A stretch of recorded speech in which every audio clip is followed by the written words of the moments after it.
नमस्कार everyone. Class 12th FM का chapter 1 का ये लास्ट लेक्चर होने वाला है। चैप्टर 1 जो कि काफी बड़ा चैप्टर था, काफी टाइम से हमने इसको कवर कर रहे हैं। ग्रेट, फाइनली आज चैप्टर खत्म हो रहा है। और आज ये गुड न्यूज है कि ये लेक्चर भी बहुत ज्यादा बड़ा नहीं रहने वाला।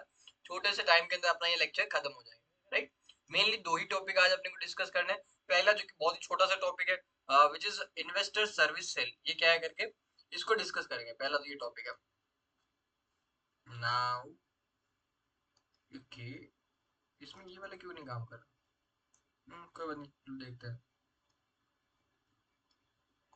ठीक है, पहला टॉपिक तो इन्वेस्टर सर्विस सेल वाला, ये बेसिकली कंप्लेंट्स वगैरह कैसे रिजोल्व करते हैं वो। एंड देन सेकंड टॉपिक जो आज अपने कवर करना रहेगा, that is going to be related to advertisement. जो ट्रेडिंग मेंबर वगैरह एडवर्टीजमेंट करते हैं, उसके रिलेटेड क्या रूल्स एंड रेगुलेशन बना रखे वो हम सीखेंगे। डन। तो पहला वाला टॉपिक देखते हैं, what is the role of investor service cell. Investor service cell का रोल क्या है ये जरा समझना है। राइट, बेसिकली होता क्या है, किसी भी इन्वेस्टर को कोई भी कंप्लेन है, किसी भी इन्वेस्टर को कोई भी कंप्लेन, वो कंप्लेन कहाँ पे करता है, वो करता है इन्वेस्टर सर्विस सेल। यहाँ पे वो अपनी कंप्लेन करेगा। इन्वेस्टर सर्विस सेल क्या करता है, जो भी आपकी कंप्लेन थी उसको थोड़ा एनालाइज करता है एंड क्या करता है, जाके जो ट्रेडिंग मेंबर है, जो ब्रोकर है, उससे बात करता है, उससे क्लैरिफिकेशन लेता है, उसको उसका ओपिनियन पूछता है। राइट, तो इन्वेस्टर सर्विस सेल वाला ये किसके पास जाता है, ब्रोकर के पास में जाता है एंड आपकी प्रॉब्लम को सॉल्व करने की कोशिश करता है। बट यदि इन्वेस्टर सर्विस सेल से तुम्हारा प्रॉब्लम सॉल्व नहीं होता, तो तुम्हारी प्रॉब्लम को कहां पे फॉरवर्ड करते हैं, आर्बिट्रेशन में। आर्बिट्रेशन हमने बार बार वर्ड सुना है करके। राइट, तो तुम्हारा पहला इन्वेस्टर सर्विस सेल के पास प्रॉब्लम जाएगा, वो ब्रोकर के साथ मिलकर तुम्हारा प्रॉब्लम को सॉल्व करने की कोशिश करेगा। बट यदि इन्वेस्टर सर्विस सेल वालों से तुम्हारा प्रॉब्लम सॉल्व नहीं होता, तो वो तुम्हारी प्रॉब्लम फॉरवर्ड की जाएगी आर्बिट्रेशन में एंड वहां पे तुम्हारा प्रॉब्लम सॉल्व होएगा। राइट, ये इसका प्रोसेस है। बट एक बार इसको रीड करते हैं। Done? चलो, see, investor complaints received against the trading member slash companies in respect of the claim slash dispute for the transactions executed on the exchange are handled by the investor service cell. मतलब investor लोगों को कोई भी complain है trading member के खिलाफ या फिर जो भी कंपनीज है उनके खिलाफ, तुमको रिलायंस के साथ कंप्लेन है, जोमेटो के साथ कंप्लेन है, किसी के साथ भी कंप्लेन है, तो इन्वेस्टर सर्विस सेल वाले तुमको हेल्प करेंगे। The complaints are forwarded to the trading member for resolution को solve करने के लिए and seeking clarification. Investor service cell वाले क्या करेंगे, ट्रेडिंग मेंबर को तुम्हारा कंप्लेन फॉरवर्ड करेंगे, उसको सॉल्व करने के लिए क्लैरिफिकेशंस वगैरह मांगेंगे उनको। The investor service cell follow up with the trading member and make effort to resolve the complaint expeditiously. मतलब फटाफट तुम्हारे कंप्लेन को सॉल्व करने के लिए बार बार फॉलो अप करता है, उनको पूछता है क्या हुआ भाई, अब तक क्लैरिफिकेशन दिया क्यों नहीं, अब तक जवाब दिया क्यों नहीं। इस तरीके से इन्वेस्टर सर्विस सेल वाले करते रहते हैं। In certain cases, on account of conflicting claims made by the investors and the trading member, when it is not possible to administratively resolve the complaint, investors are advised to take recourse to the arbitration mechanism prescribed by the exchange. यदि क्या है, investor कुछ बोल रहा है, trading member कुछ बोल रहा है और कंप्लेन सॉल्व ही नहीं हो रहा, यदि कंप्लेन सॉल्व नहीं हो रहा तो हम क्या करते हैं, मामले को भेजते हैं कहाँ पे, आर्बिट्रेशन में, और वहां पे प्रॉपर मामले का सुनवाई होता है, सॉल्यूशन तुमको मिलता है। आर्बिट्रेशन के बारे में थोड़ा और पढ़ते हैं। आर्बिट्रेशन क्या है, पहला, arbitration is a quasi judicial process. Arbitration क्या है, क्वासी जुडिशियल प्रोसेस का, क्वासी जुडिशियल प्रोसेस कैसे भी बोल सकते हो। बेसिकली एक लैटिन वर्ड है, क्वासी वर्ड का मतलब सेमी, सेमी जुडिशियल प्रोसेस करके। राइट, हाफ गवर्नमेंट, एकदम प्रॉपर प्रॉपर गवर्नमेंट एंटिटी भी नहीं है, बट एकदम लोकल भी नहीं है। राइट, कुछ गवर्नमेंट पावर्स है इसके पास में। तो it is an alternative dispute resolution mechanism prescribed under the arbitration and conciliation act. ये एक्ट बना हुआ है जहाँ पे आर्बिट्रेशन के अंदर किस तरीके से काम होएगा वो सब बता रखा है। The exchange bylaws prescribe the provisions in respect of arbitration and procedure therein has been prescribed in the regulation. Exchange के बायलॉज, एक्सचेंज के इंटरनल रूल्स बताते हैं कि आर्बिट्रेशन को आप कब यूज कर सकते हो, किस तरीके से उसका प्रोसेस रहेगा, वो सब उसमें है। The reference to the arbitration should be filed within 6 months from the date of dispute arose. क्या बोलता है ये भी पढ़ लेते हैं। The time taken by the investor service sale is excluded by the arbitration while considering the issue of limitation.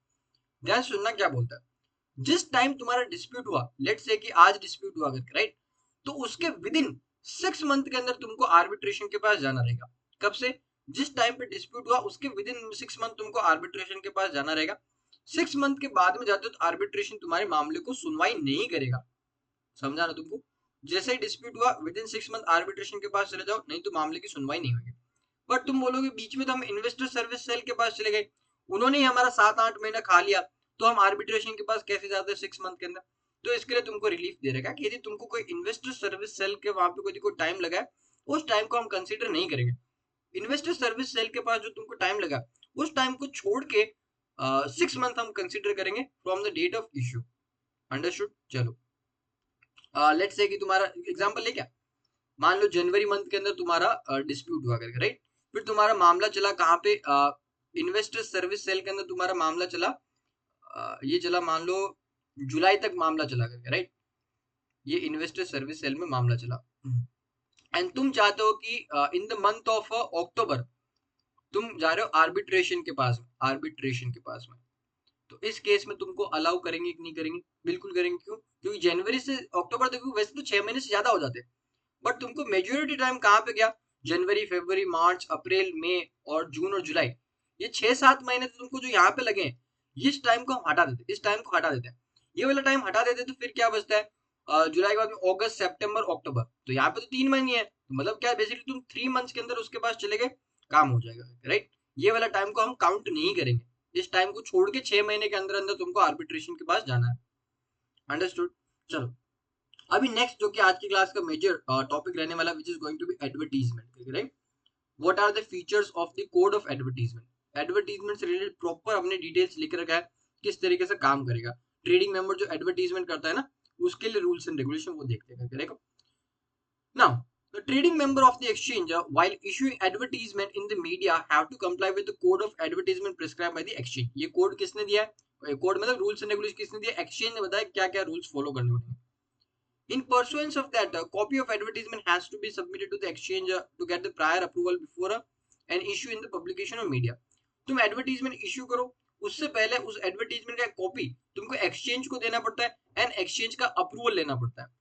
The trading member may apply for the approval of advertisement as per the application format. The trading member not complying with the code of advertisement may face the disciplinary proceeding. तुमको ये code के साथ comply करना पड़ता है, यदि तुम code से कंप्लाई नहीं करते हो, एडवर्टीजमेंट कोड से कंप्लाई नहीं करते हो, तो तुम्हारे ऊपर डिसिप्लिनरी प्रोसीडिंग चलाया जा सकता है। डिसिप्लिनरी प्रोसीडिंग बाबा बता रहा हूँ मैं करके, तुमको डिसिप्लिन में लाने के लिए यदि कोई एक्शन लिया जाता है तो दैट इज डिसिप्लिनरी एक्शन या फिर डिसिप्लिनरी प्रोसीडिंग्स। अभी डिस्कस करते हैं कोड ऑफ एडवर्टीजमेंट है क्या। सबसे पहले तो एडवर्टीजमेंट का मतलब क्या है वो जरा समझते हैं। यहाँ पे एडवर्टीज का मतलब थोड़ा अलग बताएगा, राइट? यहाँ पे एडवर्टीजमेंट का मतलब क्या, जो ट्रेडिंग मेंबर है वो किसी भी टाइप का कम्युनिकेशन करता है, वन मोर टाइम, जो ट्रेडिंग मेंबर है वो किसी भी टाइप का कम्युनिकेशन करता है, उस सबको हम क्या मानेंगे? एडवर्टीजमेंट मानेंगे। सबको क्या मानेंगे? एडवर्टीजमेंट मानेंगे। देखो, the advertisement shall include all forms of communication issued by or on behalf of the stockbroker in publicly available media that may influence investment या फिर sell decision of the investor or prospectus investor, सबका सब क्या माना जाएगा? Advertisement मानेगा। All form of communication, मतलब किसी भी टाइप का कम्युनिकेशन यदि अपना स्टॉक ब्रोकर इश्यू कर रहा है, उस सबको हम एडवर्टीजमेंट मानेंगे, यदि वो जो कम्युनिकेशन कर रहा है वो क्या है? इन्फ्लुएंस कर सकता है इन्वेस्टमेंट डिसीजन को, मतलब पैसा इन्वेस्ट करने के लिए, फिर उनके सेल डिसीजन को इन्वेस्ट कर सकता है ऑफ एनी इन्वेस्टर या फिर कोई भी प्रोस्पेक्टिव इन्वेस्टर। प्रोस्पेक्टिव इन्वेस्टर क्या होता है? आज के टाइम पे तो कोई इन्वेस्टर नहीं है, बट फ्यूचर में इन्वेस्टर हो सकता है। मतलब कि तुम मान लो कि जीरोधा ने पोस्ट किया about a company, let's say Zomato के बारे में पोस्ट करें, जोमेटो का फ्यूचर बहुत अच्छा है, राइट? तुमको इन्वेस्ट करना चाहिए, इसमें इन्वेस्ट करते हो तो 10 गुना पैसा हो जाएगा, ऐसी ऐसी बातें करके उसने लिखा। तो यहाँ पे बेसिकली क्या, जो प्रोस्पेक्टस इन्वेस्टर है, जो कि आज के टाइम पे इन्वेस्टर नहीं है, बट उनके पास पैसे वैसे इन्वेस्ट कर सकते हैं, तो जोमेटो को ये एडवर्टीजमेंट देख के, ये पोस्ट देख के वो क्या होगा? इन्फ्लुएंस होकर इन्वेस्ट करना चालू कर दिया। तो इनके साथ भी ऐसा तुम नहीं कर सकते, समझा? All form of communication basically advertisement रहेगा ना। ये जो ऑल फॉर्म ऑफ कम्युनिकेशन है उसमें क्या क्या आता है उसको इन डिटेल इंक्लूड किया करके, कोई भी डॉक्यूमेंट है, कोई भी पैम्पलेट, सर्कुलेशन, ब्रोशर्स और इतनी सारी चीजें दे रखी है, तुम रीड करना। Research report, SMS, magazine, newspaper, radio, television, audio visual format, कोई भी वेबसाइट, ईमेल, किसी की भी चीज, वर्कशॉप, सेमिनार, पब्लिक स्पीकिंग, ये सारी की सारी चीजें किस में आएगी? All form of communication. इनमें से कुछ भी करके तुम क्या करते हो? इन्फॉर्मेशन देते हो, वो कम एडवर्टीजमेंट के डेफिनेशन के अंदर आ जाएगा। आई होप तुमको क्लियर रहेगा। देन आगे चले, एडवर्टीजमेंट क्या होता है एंड एडवर्टीजमेंट के अंदर वो क्या क्या फॉर्म्स रहते हैं जो कि एडवर्टीजमेंट में कंसिडर आएंगे वो हमने देख लिया ना। अभी कुछ रूल्स एंड रेगुलेशन देखते हैं कि एडवर्टीजमेंट या फिर मटेरियल में क्या क्या चीजें होना चाहिए। सेल कंटेंट मतलब यही चीजें तो उसके अंदर होना चाहिए, जो भी एडवर्टीजमेंट में रहेगा यही चीजें होना चाहिए। पहला, जो तुम्हारा स्टॉक ब्रोकर रहेगा, जो तुम्हारा ट्रेडिंग मेंबर रहेगा, उसके रिलेटेड सारी डिटेल्स होनी चाहिए। क्या क्या डिटेल्स होना चाहिए? तो तुम्हारा स्टॉक ब्रोकर, उसका नेम होना चाहिए, उसका एड्रेस उसके अंदर लिखना है, सेबी रजिस्ट्रेशन नंबर वो लिखना है, राइट। एंड फिर तुमको जो आईडी अलॉट किया है वो लिखो, logo of the stock broker, जो स्टॉक ब्रोकर का लोगो है वो सब लिखना पड़ेगा, राइट। ये रजिस्ट्रेशन नंबर, तुमने मल्टीपल रजिस्ट्रेशन ले रखा तो उन सबका रजिस्ट्रेशन नंबर लिखना पड़ेगा। ये सारा क्या करना, स्टॉक ब्रोकर का डिटेल लिखना, ये चीजें तो इंक्लूड होना चाहिए। दूसरा, जो भी तुम इंफॉर्मेशन दे रहे हो वो एक्यूरेट होनी चाहिए, true, fair, clear, complete, unambiguous और कंसाइज इंफॉर्मेशन होना चाहिए। बाकी सब तो ठीक है। ये मेनली अनएम्बिगुअस का मतलब क्या है, एकदम क्लियर इंफॉर्मेशन होना चाहिए, कोई एम्बिग्यूटी नहीं होनी चाहिए, कोई कंफ्यूजन नहीं होना चाहिए, राइट। ऐसी इंफॉर्मेशन नहीं देना। कंसाइज मतलब थोड़ा शॉर्ट के अंदर होना चाहिए, ऐसा नहीं कि बहुत लंबी लंबी लंबी लंबी इंफॉर्मेशन दे रहे हो जिसको कोई रीड करना ही पसंद नहीं कर रहा, राइट। इस तरीके की इंफॉर्मेशन नहीं दे सकते हो, तो ये होना चाहिए, राइट। नेक्स्ट, ये जितने भी तुम्हारे एडवर्टीजमेंट रहेंगे, ये फेवरेट लाइन तुम सबने सुना ही होगा, राइट। जितने भी तुम्हारे एडवर्टीजमेंट है उन सब के अंदर ये वार्निंग तो देना ही है, क्या? Investments in securities market are subject to market risk, read all related documents carefully before investing, right. ये डिस्क्लेमर तुमने कहीं ना कहीं पक्का सुना होगा। या तो तुम्हारे जो ब्रोकर के एडवर्टीजमेंट उस पर सुना होगा, या फिर म्यूचुअल फंड के एडवर्टीजमेंट वहां पे भी ये डिस्क्लेमर आता है। तो ये सारे ये वार्निंग तुमने सुना होगा, राइट। तो ये जो वार्निंग है ये तुमको देना पड़ता है कि जो स्टॉक मार्केट है, अपना फाइनेंशियल मार्केट है, ये there are like subject to market risk, मतलब इनके अंदर चेंजेस आते रहते हैं, ये थोड़ा रिस्की होता है, राइट। तो जो भी डॉक्यूमेंट्स वगैरह होता है उनको आप केयरफुली रीड करो। इस तरीके की वार्निंग आपको अपने एडवर्टीजमेंट में देना ही पड़ेगा। एंड यदि आप राइटिंग के अंदर एडवर्टीजमेंट दे रहे हो, मतलब न्यूज़पेपर वगैरह, पैम्पलेट वगैरह में एडवर्टीजमेंट दे रहे हो, तो जो इसको लिखोगे उसका मिनिमम फॉन्ट साइज कितना होना चाहिए? 10 होना चाहिए। मिनिमम इसका फॉन्ट साइज कितना होना चाहिए? 10 होना चाहिए। फॉन्ट साइज बेसिकली उसका वर्ड्स का साइज कितना होना चाहिए? मिनिमम 10 साइज होना चाहिए, राइट। तो इसके ऊपर एमसीक्यू बनता है, तो ध्यान रख लेना इसको। देन और क्या बोलता है, नो एडिशन और deletion of words shall be made to the standard wording. ये जो तुम वर्ड्स काउंट करोगे टोटल कितने, 17 वर्ड्स है, राइट। ये काउंट करोगे ना यहाँ से लेके यहाँ तक, टोटल 17 वर्ड्स है। इनके अंदर तुम अपने हिसाब से कुछ भी चेंज नहीं कर सकते। तुम ऐसा नहीं बोल रहे हम इसको और भी अच्छा बनाते हैं, इसके अंदर और पॉइंट इंक्लूड करते हैं, नहीं, जितना है उतना बोलो, एक वर्ड भी तुम आगे पीछे नहीं कर सकते।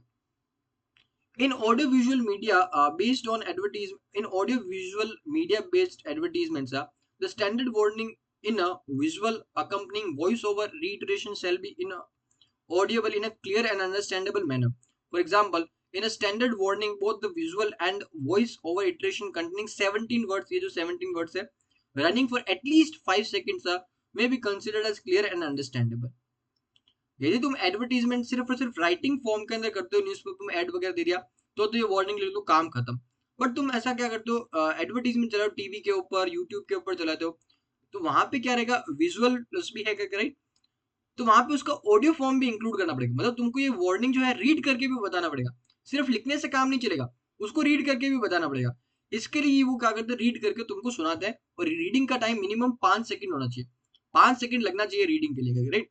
ऐसे नहीं कर सकते कि तुम इन्वेस्टमेंट सिक्योरिटीज सब्जेक्ट मार्केट इस तरीके से रीड नहीं कर सकते, एकदम क्लियर क्लियर वर्ड सुनाई देने चाहिए, मिनिमम 5 सेकंड तक तुम्हारा ये वार्निंग चलना चाहिए। Done. Next, in case of mode of advertisement, यदि तुम्हारा मोड ऑफ एडवर्टीजमेंट क्या है, एसएमएस है, मैसेज है, पॉपअप मैसेज है, राइट, ऐसे इस तरीके से तुम मैसेज दे रहे हो, राइट, तो उस केस में क्या होता है ना, स्टॉक ब्रोकर की सारी डिटेल देना पॉसिबल नहीं है।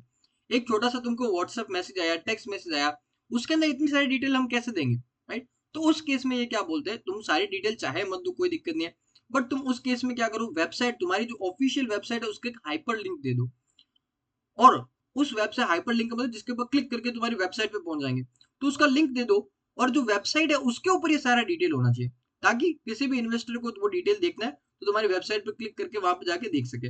यही चीज बोलता है, राइट। यदि तुम्हारा इस टाइप का तुम एडवर्टीजमेंट करते हो, तो इन केस में ये जो डिटेल है, फुल नेम, लोगो और address, SEBI registration number, disclaimer वगैरह, ये मेंशन नहीं रहेगा, ऑफ कोर्स ये बात है। देन ऑफिशियल वेबसाइट हाइपरलिंक वो तुमको प्रोवाइड करना है यहाँ पे, ताकि और वहां पे जो वेबसाइट में वहां पे सारी डिटेल होनी चाहिए, ताकि किसी भी इन्वेस्टर को डिटेल चेक करना है तो वहां पे जाके चेक कर सकते। If there is mentioning of content pertaining to any other business activity जैसे कि म्यूचुअल फंड, आईपीओ वगैरह वगैरह, ये सब in advertisement, then respective registration number where application should be mention, right. Trading member का मेन काम क्या होता है? ये ब्रोकिंग का काम होता है, राइट। बाइंग एंड सेलिंग के अंदर हेल्प कराना, उसके बदले में ब्रोकरेज चार्ज करता है। इसके अलावा यदि तुम किसी भी चीज का एडवर्टीजमेंट करते हो, कि आप म्यूचुअल फंड का एडवर्टीज अपने म्यूचुअल फंड का एडवर्टीजमेंट कर रहे हो, आईपीओ का, इंश्योरेंस का, कमोडिटीज का, बॉन्ड, एफडी वगैरह का, तो इन एडवर्टीजमेंट के लिए तुमने जो भी सेपरेट रजिस्ट्रेशन नंबर ले रखा है, तो वो रजिस्ट्रेशन नंबर तुमको मेंशन करना पड़ेगा, राइट। हर कैटेगरी का अलग अलग रजिस्ट्रेशन नंबर होता है, तो तुमको हर कैटेगरी का अलग अलग रजिस्ट्रेशन नंबर मेंशन करना पड़ेगा। आगे चले, देन किसी भी प्रोडक्ट के लिए, किसी भी कैटेगरी के लिए, ये हमने डिस्कस किया ना, उसके लिए यदि तुम क्या सिर्फ और सिर्फ डिस्ट्रीब्यूटर हो, ठीक है, जैसे कि तुम मान लो खुद से तुम्हारा कोई म्यूचुअल फंड का स्कीम नहीं है, किसी और म्यूचुअल फंड के स्कीम को तुम अपने प्लेटफॉर्म पे डिस्ट्रीब्यूट कर रहे हो, सेल कर रहे हो, तो उस केस में तुमको वहां पे एक वार्निंग लिखना पड़ेगा, स्पेसिफिकली मेंशन करना पड़ेगा, डिस्क्लेमर देना पड़ेगा कि you are only a distributor. ठीक है, एक बार रीड करते हैं। If a member is only distributor for any of the product mentioned in the advertisement, ये जो हमने प्रोडक्ट मेंशन किया उसके लिए तुम सिर्फ डिस्ट्रीब्यूटर हो, मतलब कि वो प्रोडक्ट तुम्हारा नहीं है, तुम बस उसको बेच रहे हो करके, तो उस केस में एक डिस्क्लेमर दो that they are only distributor, मतलब मेंबर सिर्फ और सिर्फ डिस्ट्रीब्यूटर है ऑफ सच प्रोडक्ट। ये वार्निंग तुमको स्पेसिफिकली एडवर्टाइजमेंट में देना पड़ेगा। Done. In case any specific security और securities are displayed in the advertisement as example, यदि तुम अपने एडवर्टीजमेंट में किसी स्पेसिफिक सिक्योरिटी को नाम लिखते हो, उसको डिस्प्ले करते हो, तो उस केस में तुमको एक डिस्क्लेमर देना पड़ेगा, क्या? That the securities quoted are exemplary and not recommendatory. ये डिस्क्लेमर देना पड़ेगा। क्या मतलब है? कि जो हमने सिक्योरिटी अपने एडवर्टीज में बोला, ये सिर्फ एग्जाम्पल की तरह है करके, राइट। यहाँ पे हम कोई रिकमेंडेशन नहीं दे रहे उस सिक्योरिटी को बाय करने का, सेल करने का, ऐसा कोई रिकमेंडेशन नहीं कर रहे। ये सिक्योरिटी को जो हमने यूज किया, सिर्फ और सिर्फ एज एग्जाम्पल हमने यूज किया। इस तरीके का तुमको वहां पे डिस्क्लेमर देना पड़ता है। आगे चले, if N advertisement contain prepaid brokerage scheme, तो उस केस में एक एक्सचेंज का सर्कुलर है, इसका तुमको रेफरेंस देना पड़ेगा, क्या इसके साथ कंप्लाई करना पड़ेगा, करेक्ट। यहाँ पे दो चीजें इस पॉइंट के अंदर। पहला, यदि तुम्हारा प्रीपेड ब्रोकरेज स्कीम है, मतलब कि तुमको ब्रोकरेज नहीं लगेगा, कुछ स्कीम दे रहे कि कोई ब्रोकरेज नहीं लगेगा, प्रीपेड है, कोई तुमको देने की जरूरत नहीं है, करेक्ट, तो उस केस में एक्सचेंज का सर्कुलर है, उसके साथ कंप्लाई करो।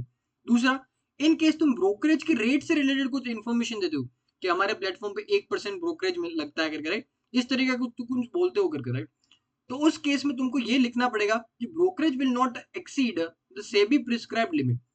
यदि तुम ब्रोकरेज के रेट वगैरह बता रहे हो ना कि हमारे प्लेटफॉर्म पे इतना ब्रोकरेज लगता है, वो लगता है करके, राइट, उस केस में तुमको ये जरूर लिखना पड़ेगा कि जो ब्रोकरेज रहेगा वो सेबी का जो मैक्सिमम लिमिट है, जो कि कितना है 2.5%, उससे एक्सीड नहीं करेगा। ये चीज लिखना पड़ेगा। डन। तो क्या क्या चीजें होना चाहिए एडवर्टीजमेंट में, वो अपना डिस्कस हो गया। अभी क्या है क्या क्या चीजें नहीं होना चाहिए, क्या क्या चीजें कंटेंट नहीं होना चाहिए एडवर्टीजमेंट में, क्या क्या चीजें नहीं होना चाहिए, उसको देखते हैं क्विकली, इस गो थ्रू करते हैं। Anything which otherwise prohibited for publication under any act unwarranted और मेक एनी प्रोमिसेस करके, राइट। कोई भी ऐसी चीज जो किसी एक्ट ने तुमको मना कर रखा है या फिर अनवारंटेड जिसकी जरूरत नहीं है करके, राइट, इस तरीके की चीजें तुम्हारे एडवर्टीजमेंट में नहीं होनी चाहिए। स्टेटमेंट्स कोई भी ऐसा false, misleading, bias, deceptive, based on assumption, projections, इस तरीके के स्टेटमेंट्स तुम्हारे नहीं होने चाहिए, राइट, एकदम जो सच है वो लिखो। Shall not contain any misleading और डिसेप्टिव टेस्टिमोनियल्स करके, राइट। टेस्टिमोनियल्स क्या होता है पहले ये समझो। जो तुम्हारे कस्टमर्स हैं, उनका तुमने लेट से कोई वीडियो बनवाया, आपने कस्टमर का एक वीडियो बनाया जिसमें कस्टमर बोल रहा है कि मैं एंजल वन पिछले 3 सालों से यूज कर रहा हूँ, मेरे को एंजल वन से कोई कभी तकलीफ नहीं हुआ करके, राइट। एंजल वन बहुत अच्छा प्लेटफॉर्म है, सबसे बेस्ट प्लेटफॉर्म है, कभी कोई कंप्लेन नहीं आता, कभी कोई फ्रॉड नहीं होता। इस तरीके का तुमने क्लाइंट का वीडियो बनाया और तुम सर्कुलेट कर रहे हो, तो ये बेसिकली वीडियो, ये क्या हो गया, टेस्टिमोनियल हो गया, राइट। तो इस तरीके के टेस्टिमोनियल जहां पे तुमने क्या किया, बेसिकली कोई भी मिसलीडिंग या फिर डिसेप्टिव इस तरीके के टेस्टिमोनियल्स नहीं होने चाहिए। ट्रू टेस्टिमोनियल एकदम जेन्युइन फीडबैक है कस्टमर का, उसको टेस्टिमोनियल बना के सर्कुलेट कर सकते हो। बट ये टेस्टिमोनियल मिसलीडिंग या फिर डिसेप्टिव नहीं होना, डिसेप्टिव मतलब धोखेबाजी वहां पे नहीं होनी चाहिए। आगे चले, स्टेटमेंट विच डायरेक्टली और बाय इम्प्लीकेशन और बाय ओमिशन में मिसलीड द इन्वेस्टर, ऐसे कोई स्टेटमेंट नहीं होना चाहिए जो कि इन्वेस्टर को क्या करे, मिसलीड करे, उनको गलत राह पे लेके जाए, ऐसे कोई स्टेटमेंट नहीं होने चाहिए। Then any statement designed as likely to be misunderstood or likely to distinguish the significance of the statement, यहाँ पे क्या कहता है, कोई ऐसा स्टेटमेंट तुम डाल रहे हो, स्टेटमेंट में कोई ऐसा लाइन डाल रहे हो, कोई ऐसा तुम वर्डिंग यूज कर रहे हो जिसका तुम्हारा इंटेंशनली पर्पस क्या था कि लोगों को इससे गलत फहमी हो, लोगों को इससे मिसअंडरस्टैंडिंग हो, इस तरीके की स्टेटमेंट मत डालना, जानबूझ के कुछ भी मत करना। और ऐसा भी मत करना कि कोई स्टेटमेंट मान लो बहुत सिग्निफिकेंट स्टेटमेंट है, राइट, उस स्टेटमेंट का बहुत सिग्निफिकेंस है करके, बट तुमने इसको इस तरीके से प्रेजेंट किया कि उसका सिग्निफिकेंस लोगों को समझ में नहीं आ रहा। तो ऐसा नहीं होना चाहिए। कोई इंपॉर्टेंट इन्फॉर्मेशन है, तुमने एकदम नीचे छोटे से लेटर्स के अंदर लिख दिया, ऐसा तुमको नहीं करना basically. Any statement design to exploit the lack of experience और नॉलेज ऑफ द इन्वेस्टर, बोले वाले इन्वेस्टर, उनको यदि तुम एक्सप्लॉइट करना चाह रहे हो तो इससे रिलेटेड ऐसे कोई स्टेटमेंट मत डालना करके। Any slogan that is exaggerated or unwarranted or slogan that is inconsistent with or unrelated to the nature and risk and return profile of the product, ऐसे कोई स्लोगन डालो, east or west, our product is best, और whatever type of slogan आ रखे, right, जो कि exaggerated है, मतलब बड़ा चढ़ा के बता रहे हो, अनवारंटेड है, जिनकी जरूरत ही नहीं करके, राइट, या फिर स्लोगन क्या इनकंसिस्टेंट है with the nature and risk of the product करके, राइट, ऐसे स्टेटमेंट मत देना करके।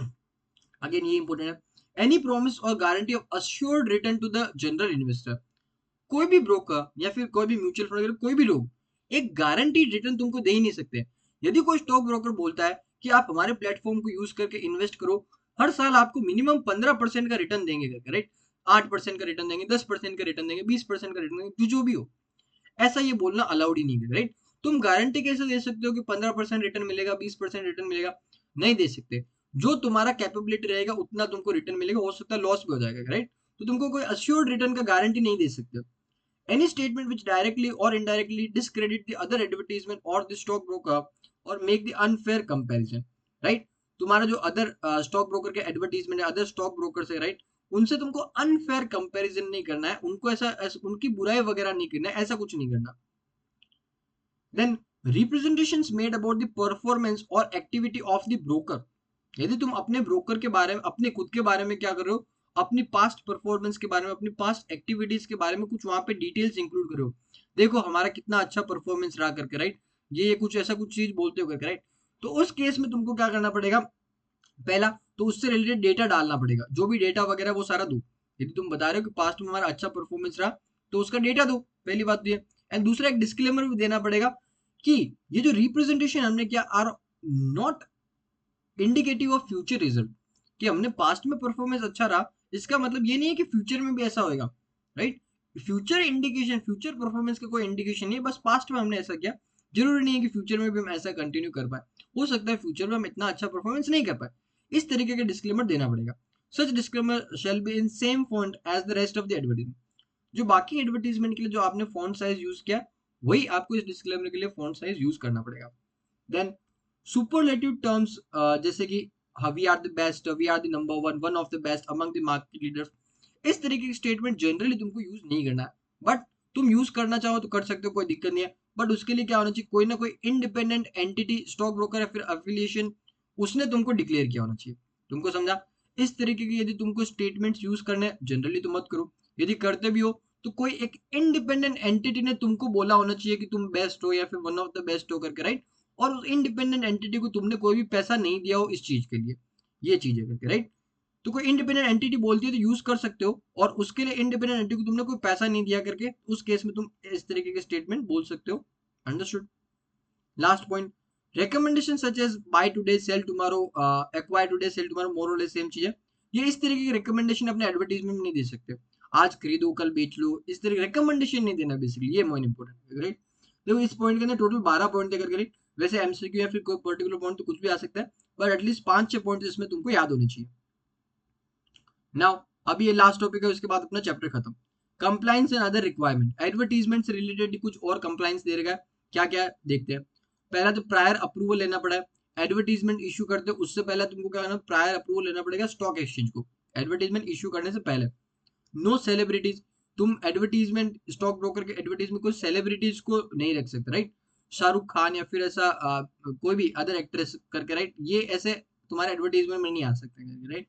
तो इसीलिए तुम देखो कि स्टॉक ब्रोकर के एडवर्टीजमेंट होते भी नहीं है, नॉर्मल एकदम बहुत प्लेन एडवर्टीजमेंट होता है, क्योंकि एडवर्टीजमेंट सेलिब्रिटी को इसके लिए नहीं रख सकते, बिकॉज क्या होता है कि सेलिब्रिटी होता है तो जनरल ऑडियंस को हो सकता है वो इन्फ्लुएंस कर दे, which is not right.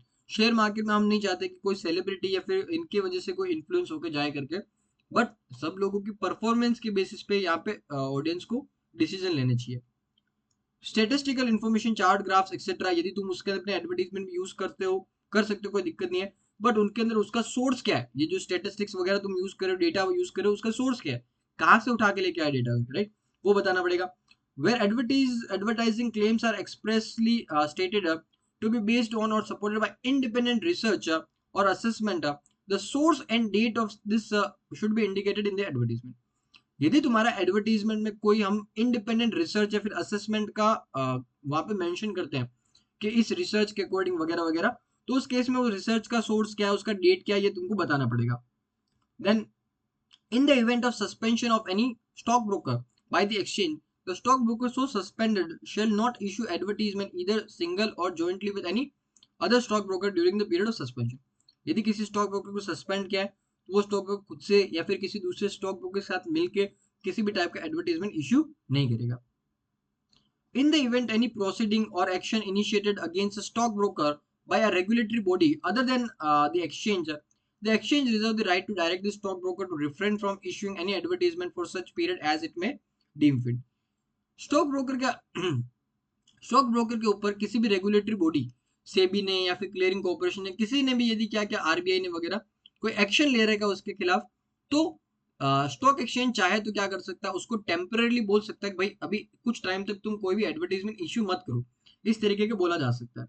Then stock broker shall not involve और engage in games, league, scheme, competition, जहाँ पे तुमको पैसा देना पड़ा, मेडल देने पड़े, गिफ्ट देना पड़ा, इस तरीके के कॉम्पिटिशन तुमको ऑर्गेनाइज नहीं करने जहाँ पे तुमको एट द एंड कोई पैसा देना पड़े या फिर कोई मेडल वगैरह देना पड़े. इस तरीके का एडवर्टाइजमेंट सॉरी इस तरीके के कॉम्पिटिशन या फिर इवेंट्स में स्टॉक ब्रोकर को इन्वॉल्व नहीं होना है. Now, these norms shall be applicable to any other investment or consultancy agency associated with the stockbroker concerned and issuing advertisement wherein the stockbroker has been named in the advertisement. मतलब कि stock broker किसी agency को उसने appoint किया अपने लिए advertisement issue करने के लिए, तो ये सारे के सारे रूल्स वगैरह हमने डिस्कस किए, वो उस एजेंसी के ऊपर भी एप्लीकेबल रहेगा, right. Then copy of advertisement shall be submitted to the exchange at least 7 days in advance before the issue. हमने कहा था कि तुमको एडवर्टाइजमेंट इशू करते हो उससे पहले एक्सचेंज का अप्रूवल लेना पड़ता है, तो एक्सचेंज को कम से कम तुमको 7 दिन पहले, एडवर्टाइजमेंट इशू करने से 7 दिन पहले उसका कॉपी देना पड़ता है. Then last point, further to exchange circular, ये कुछ दे रहेगा, right, wherein the members were instructed to submit an undertaking along with the advertisement submitted for the approval. मतलब कि तुम जो अप्रूवल के लिए, एडवर्टाइजमेंट के अप्रूवल के लिए तुम जब वो सबमिट करते हो एक्सचेंज को, तो उसके साथ साथ में एक अंडरटेकिंग भी देना पड़ता है. The updated undertaking format in compliance with the revised code for the stock exchange ये प्रोवाइड करेगा यहाँ पे. बेसिकली सिंपल सी चीज बोल रहा है कि जब तुम एडवर्टाइजमेंट के लिए अप्रूवल के लिए उसको भेजोगे स्टॉक एक्सचेंज को अपना एडवर्टाइजमेंट, तो उसके साथ साथ में एक अंडरटेकिंग भी देना है. तो वो रिवाइज अंडरटेकिंग कहाँ पे दे रहेगा, तो यहाँ पे ये रिवाइज अंडरटेकिंग दे रहेगा, उसको तुम फॉलो करना, बस दैट्स इट. तो यहाँ पे अपना चैप्टर खत्म होता है. इसके बाद में अपने देखो इसके अंदर कुछ एमसीक्यू वगैरह जो आप सॉल्व करना, बहुत इजी एमसीक्यूज है. इसमें ये वाला सेकंड वाला एमसीक्यू एक तो इंपॉर्टेंट मार्क कर लेना, that is one thing. And then एक मेरे को चीज ये बताना था आपको, ये लास्ट वाला, dash is an intermediary between dash is an important intermediary between stock broker and client in the capital market segment. तो यहाँ पे ये वाला गलत दे रखा है, एक्चुअल में इसका रहेगा sub broker. Sub broker is an important intermediate between the stock broker and the client in the capital market segment, right. तो ये इसने गलत दे रखा है, ये बस एक ध्यान रखना. ये दो ही एमसीक्यू मेरे को कुछ बताना था. बाकी अपना ये चैप्टर खत्म हो गया, बहुत बड़ा चैप्टर था करके, राइट. मैंने बताया था तुमको outdated chapter completely, most of the completed नहीं बोलूंगा, most of the chapter outdated था. कुछ स्टार्टिंग के अंदर कुछ अच्छे कॉन्सेप्ट भी थे जिसको हमने डिटेल में समझा करके, बाकी एग्जाम पॉइंट ऑफ व्यू से काफी यूजफुल चैप्टर है. But finally this chapter is over. Now next class से अपना सेकंड चैप्टर हम स्टार्ट करेंगे, जो कि चैप्टर अगेन चैप्टर तो बड़ा है काफी, बट काफी सिंपल चैप्टर है, राइट. उसमें भी सेम यही प्रॉब्लम रहेगा, कुछ चीजें आउटडेटेड है, कुछ चीजें आज भी रेलेवेंट है करके, राइट. बट वो चैप्टर इस चैप्टर से तो काफी अच्छा है. जो सबसे बकवास, जो सबसे टफ चैप्टर था वो अपना खत्म हो गया. अभी पूरा सिलेबस इस जैसा चैप्टर कोई वापस नहीं आएगा, राइट. तो हम थोड़ा आराम से यहाँ पे बाकी चीजों को पढ़ सकते हैं. तो आज की क्लास के लिए इतना ही. नेक्स्ट क्लास में हम सेकंड चैप्टर स्टार्ट करने वाले हैं. तो see you in the next class.